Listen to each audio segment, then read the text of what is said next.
ಮನ್ರೇಗಾ ಹೆಸರು ಬದಲಾವಣೆ ಬಗ್ಗೆ ಕಾಂಗ್ರೆಸ್ ಅಪಪ್ರಚಾರ ಮಾಡುತ್ತಿದೆ.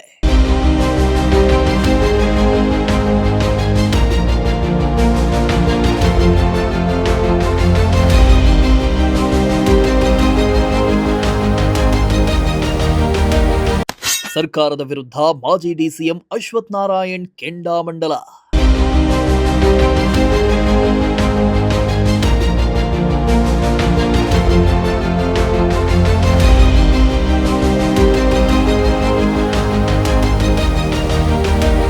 ಎಸ್ ವೀಕ್ಷಕರೇ, ರಾಜ್ಯದಾದ್ಯಂತ ಹಲವು ತಿಂಗಳುಗಳಿಂದ ಮನ್ರೇಗಾ ಯೋಜನೆಯ ಹೆಸರನ್ನ ಕೇಂದ್ರ ಸರ್ಕಾರ ದಿಢೀರ್ ಬದಲಾವಣೆ ಮಾಡಿದ್ದು ರಾಜ್ಯದ ಕೈಪಾಳೆಯದಲ್ಲಿ ಆಕ್ರೋಶಕ್ಕೆ ಕಾರಣವಾಗಿತ್ತು. ಜೊತೆಗೆ ಮಹಾತ್ಮ ಗಾಂಧೀಜಿ ಅವರ ಹೆಸರನ್ನ ಬದಲಾವಣೆ ಮಾಡಿದ್ದಕ್ಕೆ ಕೆಲವು ಸಂಘಟನೆಗಳು, ರಾಜಕೀಯ ನಾಯಕರು, ಸಂಸ್ಥೆಗಳು ಕೂಡ ಆಕ್ರೋಶ ಹೊರಹಾಕಿದ್ರು. ಇದರ ನಡುವೆ ಹೆಸರು ಬದಲಾವಣೆ ಹಿಂಪಡಿಲೇಬೇಕು ಅಂತ ಕೈ ನಾಯಕರು ಪಟ್ಟು ಹಿಡಿದು ಕೂತಿದ್ರು.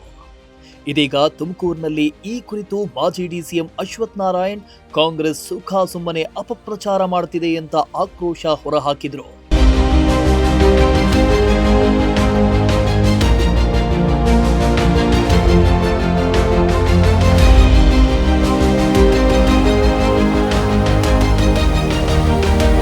ಹೌದು, ಇಂದು ತುಮಕೂರಿನ ಬಿಜೆಪಿ ಕಚೇರಿಯಲ್ಲಿ ಸುದ್ದಿಗೋಷ್ಠಿ ನಡೆಸಿ ಡಾಕ್ಟರ್ ಸಿ ಅಶ್ವಥ್ ನಾರಾಯಣ್ ಅವರು ಮಾತನಾಡಿ, ಈ ಮನ್ರೇಗಾ ಯೋಜನೆಯ ಹೆಸರು ಬದಲಾವಣೆಯ ವಿವಾದವು 2006ರಿಂದಲೂ ಚಾಲ್ತಿಯಲ್ಲಿದೆ.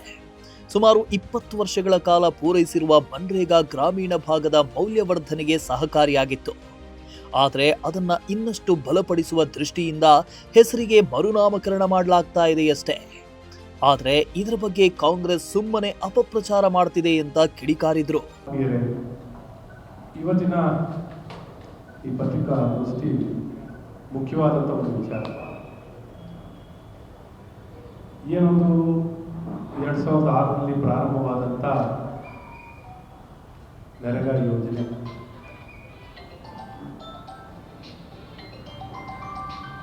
ಉದ್ಯೋಗ ಖಾತ್ರಿ, ಈ ಒಂದು ಗ್ರಾಮೀಣ ಅಭಿವೃದ್ಧಿಗಾಗಿ ಉದ್ಯೋಗ ಖಾತ್ರಿಯನ್ನು ಕೊಡಲಿಕ್ಕೋಸ್ಕರ ಪ್ರಾರಂಭವಾದಂಥ ಈ ಮನ್ರೇಗಾ ಯೋಜನೆ 2006ರಲ್ಲಿ ಪ್ರಾರಂಭವಾಯಿತು.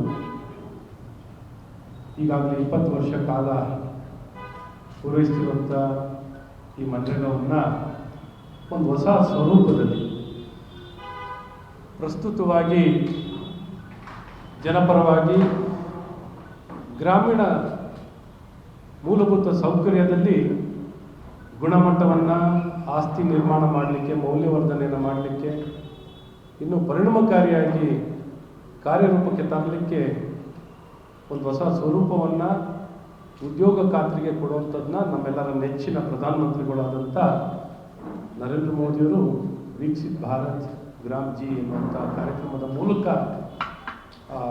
ಇವತ್ತು ಅದನ್ನು ಕಾರ್ಯರೂಪಕ್ಕೆ ತರುವಂಥದ್ದಾಗಿದೆ. ಇವತ್ತು ಇದರ ವಿಚಾರದಲ್ಲಿ ನಮ್ಮ ಕಾಂಗ್ರೆಸ್ ಮತ್ತು INE ಅವರು ಅಪಪ್ರಚಾರವನ್ನು ಮಾಡುವಂಥದ್ದಾಗ್ತದೆ.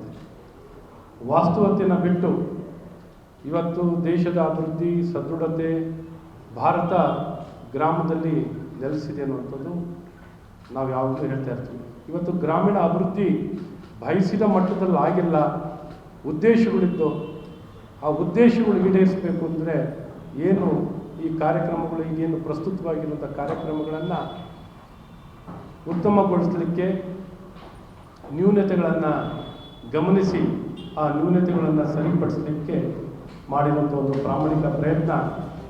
ಮುಂದುವರೆದು ಮಾತನಾಡಿದ ಅವರು, ಪೂರ್ವ ನಿಯೋಜಿತವಾಗಿ ಮಾಡಲು ಗ್ರಾಮೀಣ ಭಾಗದಲ್ಲಿ ನೀರಿನ ಸಂಯೋಜನೆ ವಿಚಾರದಲ್ಲಿ ವ್ಯವಸ್ಥೆಗೆ ಜಿ ಯೋಜನೆ ಸಹಕಾರಿಯಾಗಿದೆ. 60-40 ರೇಷಿಯೋದಲ್ಲಿ ಮಾಡ್ತಾ ಇದ್ದು ಕೇಂದ್ರ ರಾಜ್ಯ ರೇಷಿಯೋ ಮಾದರಿಯಲ್ಲಿಯೇ ಅನುದಾನವನ್ನ ಬಿಡುಗಡೆ ಮಾಡಲಿದೆ. ಕೇಂದ್ರ ನೀಡ್ತಾ ಇರೋ ರೇಷಿಯೋ ವಿರುದ್ಧ ರಾಜ್ಯ ಸರ್ಕಾರ ಅಪಪ್ರಚಾರ ಮಾಡ್ತಾ ಇದೆ ಅಂತ ಆಕ್ರೋಶ ಹೊರಹಾಕಿದ್ರು.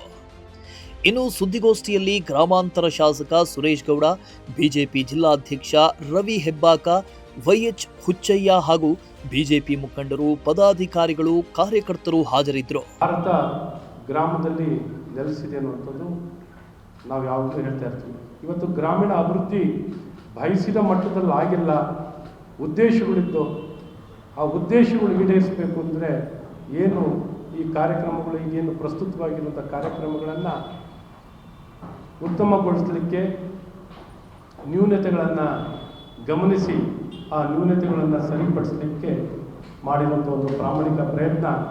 ಇವತ್ತೇನು ಬರೀ ಉದ್ಯೋಗ ಖಾತ್ರಿ ಒಂದು ಭಾಗ ಆದರೆ ಆ ಉದ್ಯೋಗ ಖಾತ್ರಿಯಲ್ಲಿ ಮಾಡಿದಂಥ ಕೆಲಸ ಶಾಶ್ವತವಾಗಿ ನಮ್ಮ ರೈತರಿಗೆ, ನಮ್ಮ ಗ್ರಾಮೀಣ ಭಾಗದ ಜನರಿಗೆ ಅನುಕೂಲ ಆಗಬೇಕು. ಖರ್ಚು ಮಾಡಿದ ಹಣ ಜನರಿಗೆ ಉಪಯೋಗ ಆಗಬೇಕು. ಆ ಕೂಲಿ ಕೊಟ್ಟುದನ್ನು ನೇರವಾಗಿ ಜನಕ್ಕೆ ತಲುಪಬೇಕು, ಗ್ರಾಮೀಣ ಭಾಗದ ನಮ್ಮ ನಾಗರಿಕರಿಗೆ ತಲುಪಬೇಕು. ಇದರಲ್ಲಿ ದುರ್ಬಳಕೆ, ನೇರವಾಗಿ ಅವರಿಗೆ ಸಿಗುವಂಥ ಹಣ ಸಿಗ್ತಿರಲಿಲ್ಲ ಅನ್ನುವಂಥದ್ದು ಒಂದು ಭಾಗ, ಮತ್ತು ಖರ್ಚು ಮಾಡಿದಂಥ ಹಣದಲ್ಲಿ ಅಭಿವೃದ್ಧಿ ಆಗ್ತಿರಲಿಲ್ಲ. ಹಾಗಾಗಿ ಇದಕ್ಕೆ ಲೆಕ್ಕಾಚಾರ ಇರಲಿಲ್ಲ, ಪಾರದರ್ಶಕತೆ ಇರಲಿಲ್ಲ. ಕ್ಯಾಮರಾ ಪರ್ಸನ್ ಶಾಬಾಜ್ ಜೊತೆ ಪುನೀತ್, ಪ್ರಜಾಶಕ್ತಿ ಟಿವಿ, ತುಮಕೂರು.